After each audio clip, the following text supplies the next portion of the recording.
Di Aceh, inilah makanan legend masa dahulu ya. Jadi kami itu dulu sering masak yang beginian, pisang sama labu dikukus atau direbus. Karena dulu bagian snack nggak ada, cuma yang ini yang paling sering dimasak ya.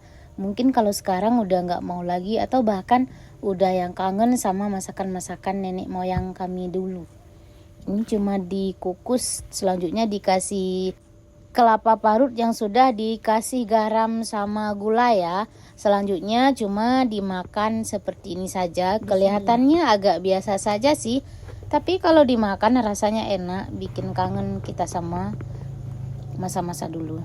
Jadi dulu itu ya diceritakan sama nenek kami ya, masa penjajahan kalau nggak salah ya. Kalau para tentara tuh lihat di dapur cuma ada kukusan pisang, labu sama ubi, mereka tuh senang. Tapi kalau misalnya masak nasi, beras itu dirampas, gitulah cerita kurang lebihnya ya. Kita pun tidak pernah merasakannya, tapi hanya dengar cerita sekilas dari nenek-nenek kami. Dan ini menjadi makanan legend di Aceh, bahwa nenek-nenek kami dulu itu ini makanan yang paling bisa mempertahankan hidup ya, salah satunya. Selamat mencoba di rumah ya. Terima kasih.